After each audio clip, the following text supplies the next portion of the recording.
I'm Chris Graham, Augusta at freepress.com editor, and I'm joined by Andy Schmookler, candidate for the Democratic nomination for the 6th District seat in Congress. Andy, thanks for joining us. My pleasure.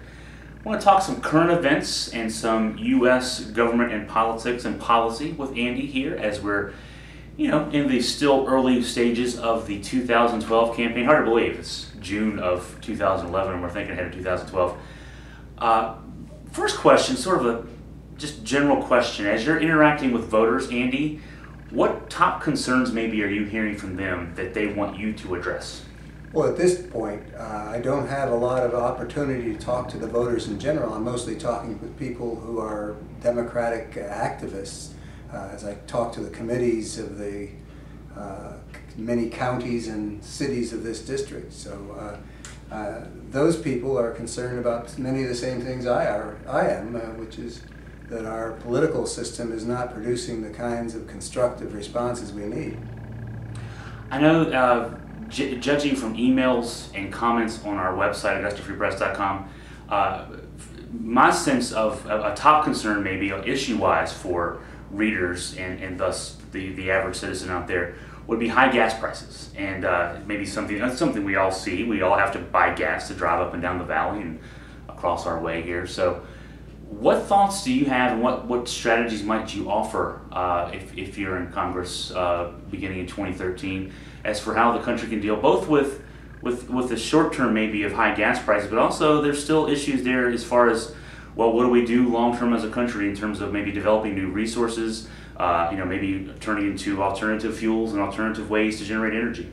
Well, there are a variety of topics you bring up there. I think with respect to short-term issues of gas prices, the price of gas is basically set by a world market. There is not people can be unhappy, one can understand. I myself, as a candidate, I'm burning more gas than I'm used to. I don't like paying more money, but there's not a whole lot of importance to that as a political issue. What is important is our need to change the way we use energy, and there are a variety of topics there. One has to, and important in that picture is that 97% of the top scientists in the field of climate and climate change are agreed on certain very basic issues and with the proposition that we as a society need to confront the problem of climate change. And if we just continue to ignore that problem, our children and our grandchildren are going to pay a price which is way beyond anything like $4 a gallon gasoline. And I think there's concern as well, and maybe a related topic and maybe a slightly unrelated topic, but related to jobs. And this is something that's been really a focal point for our country, certainly the last couple of years, but I think even dating back to the early years of the George W. Bush administration. Job creation has largely been stagnant over the last decade. What can we do, maybe policy-wise and otherwise, to generate better jobs for Americans? Well, this is a really big topic, and I think it also reveals some of the basic pathologies of our current political system. At the time of the 2010 election, the electorate was clear that jobs was their main concern, and deficits and debt was far down the list. Now, because the Republicans have been pushing the idea of dealing with the deficit and the debt now, which I believe is folly, and because the Democrats, for reasons that I couldn't begin to explain, have essentially relinquished the field and allowed the issue to be defined by the Republicans, gradually the public becomes persuaded that we should be dealing with a debt and deficit and not with jobs. In fact, the problem of our deficits has to do with the fact that we have 15 million people unemployed because we have tens of millions of people who are underemployed. And if the main reason we have deficits is that the federal revenue is down, the economy is sluggish, and making these cuts right now, as the Republicans are managing to extort, actually increases our deficits as we look down the road. The cuts that they extorted in April will result, according to the Congressional Budget Office, in a loss of 400,000 jobs. That is going in exactly the wrong direction to deal with the deficits. It causes unnecessary suffering. The problem in our economy is insufficient demand. And I can talk about this, I can talk about what role the government could play, but I don't want to just rattle on a rather big topic that you brought up.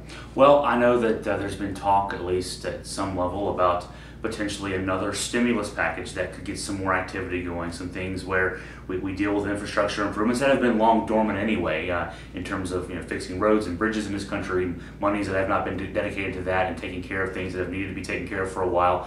That strategy maybe is another way to again generate some more economic activity. What are your thoughts about that as a possible solution? That is really the right direction. I mean, the one way of looking at it is that the more we have a government that needs to take a position which runs the opposite of the business cycle. That's the big insight of Keynesian economics. A lot of people sneer at Keynesian economics, but I haven't noticed that any of them really understand what it is, and I'd be delighted to explain it more fully. But to respond more to this immediate question, the need for we have a need, independently of our economic slowdown, to repair our infrastructure.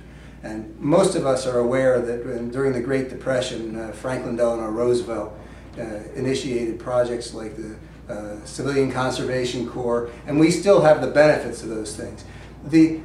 Nobody benefits from men and women sitting at home or out pounding the streets looking for jobs with nothing to do. This is simply a lost resource to our society. Putting those people to work, building things that we need, repairing our roads and bridges, that it will give us something for the future in terms of the fruits of their labor, and it will give us something immediately as it gets money moving. The point of the government's policies is just the opposite of what the Republicans have been doing. During the time of economic expansion during George W. Bush's administration, it wasn't that good for the average Americans, but the economy did grow. They doubled the national debt. That's the time when we should be running a surplus. When you've got a good economy, you should run a surplus. In times like this, on the contrary, what the government should be doing is cutting taxes, increasing spending, therefore running a deficit. Without the government stepping in, we've got individuals who are paying off their debt. We've got the corporate sector sitting on $2.5 trillion because they don't see a demand for their products, so why should they invest it in more productive capacity? Why should they hire more people? The government has to lean against the business cycle. That's the fundamental insight, and we are acting just the opposite because that's what the Republicans insist on, and the Democrats don't stand any ground on any principle, and we are going to be paying a price for this. Switching gears maybe a bit from domestic policy and the economy to foreign policy and defense. And it's one area that interests me as we look at these various budgets being thrown out by both sides, particularly Republicans right now, but Democrats as well. We see a lot of attention placed on social programs and various places as far as cutting the federal budget and trying to attack the deficit and debt. We don't see a lot of talk, or any talk at all really, about defense spending and how the United States is by far the biggest world military spender, and that in a world with maybe one superpower and certainly a changing environment in terms of the nature of threats that are out there. One, maybe your thoughts on what could be done to maybe deal with that, the spending that we do per capita, and certainly our overall spending there, and two, maybe just the impact on current policies in Afghanistan, Iraq, now Libya as well. The United States military seems to be rather well extended right now, and maybe some cuts can be made in some areas, and maybe we can pull some things back there. What do you think? Well, you've opened up a lot of issues. Let me just say that during the Cold War, Americans were concerned that perhaps our one chief rival, the Soviet Union, was spending more in real terms on defense than we were. But in any event, we had one other power that was spending roughly as much as we were on defense, and we regarded ourselves, for the most part, as holding our own in the world at that time. Now we spend more than the next 49 countries combined, we basically spend almost a half of what the whole world spends on defense. If spending as much as the one serious rival we had was sufficient, when we had a power that was actually antagonistic to us, and now in a world where we have no single power which constitutes a threat, and we are spending as much as the rest of the world combined, almost, something is amiss. Something seriously is amiss, and we could talk about the wars and where that's gone, but there's no. We certainly should know that in the defense budget there is money to be saved without sacrificing American national security. But let me also say that in the kinds of cuts that the Republicans have been focusing on, which mostly have to do with vulnerable people, whether they're women who are pregnant in situations which are threats to the integrity of their lives in some sense, they're a vulnerable, that is a vulnerable situation. Or elderly Americans who need help having heat coming through the winter. Or families that are in need of help getting food on their tables. These are the kinds of things which they've been focusing their cuts on. And not only is there little to be gained there, I mean, we're talking about a tiny proportion of the total federal budget here, but there's a mean-spiritedness which I think people should observe, because what we're talking about politics, but at a fundamental level, what's going on in America is a problem at a spiritual level. That's why I'm running, is to talk about the deep level, not just issue by issue by issue, but at the deep level. And when we see a persistent mean-spiritedness or a persistent inclination to divide people against each other, or a persistent use of fear-mongering lies, then we have an idea of what we're dealing with. And until we confront that fundamental level of the problem of how political power is being wielded in this country, we're not going to really be able to enact any seriously constructive solution to any of our other problems. I want to remind our viewers that we'll be having regular conversations with Andy, and so if you have questions that you want us to specifically address, please email me at augustafreepress2@gmail.com. More information on our website, and we'll be glad to have Andy address your questions in the future. So maybe wrapping things up here, Andy, as you mentioned, your focal point right now is dealing with, you're working with Democratic activists, the various party committees in the 6th District, trying to get your message out to those groups. Talk to me about maybe your upcoming schedule and some more of those efforts in that line. Well, let me just say that the reason I'm focusing on the Democratic groups is because I have access to them.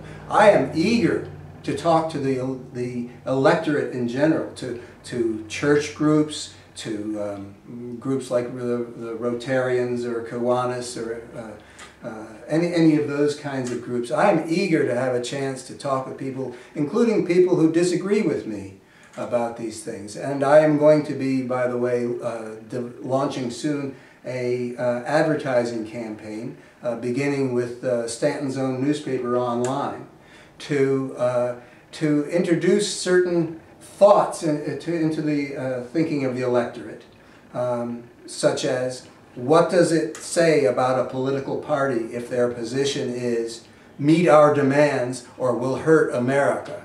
That is basically the position that the Republicans have taken now 3 times in the last half year.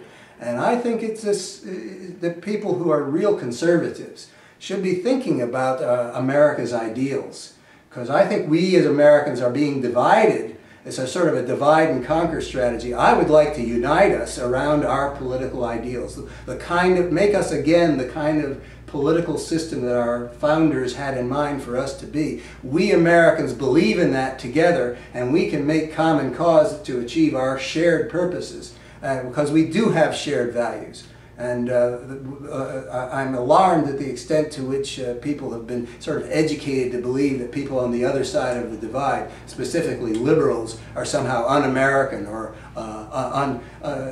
unworthy of the biblical tradition or something else like that. That is, I think, that in itself is an un-American way of looking at how our political system works. But in terms of my travels, I'm on my way to talk to, since this will broadcast I don't know if I should name counties where I'm going to be talking, but I'm in the process of finishing my first tour of the various committees that it's my job at this point to be talking to, and I'm having a great time, and I'm being accompanied by my wife April, and we're enjoying meeting the people. The Democrats of the 6th District are a good group of people to meet and to talk to, and I welcome the opportunity, and I hope there will be a second round of going around and meeting people and engaging more thoroughly about some of these ideas, because what's happening in America today is not, some of it is visible on the surface, but making sense of it is a task. I've trained my whole life to be able to do this kind of a task, and I want to talk with people about what it is that I see.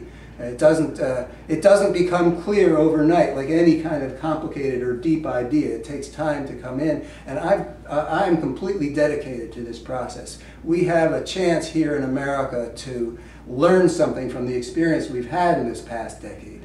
That this time is going to be looked back at, I hope, as a period of darkness that led to our figuring out that we need to do certain kinds of things to protect our system and its integrity. I hope, and the reason I'm running is I hope for the sake of, because I love this country and for my children and grandchildren, that this isn't a period where we see that we are just heading downhill and that the bottom was later in the future. Our thanks to Andy Schmookler for his time, and thank you, our viewers, for tuning in. AugustaFreePress.com, and for AugustaFreePress.com, I'm Chris Graham. We'll talk to you again soon.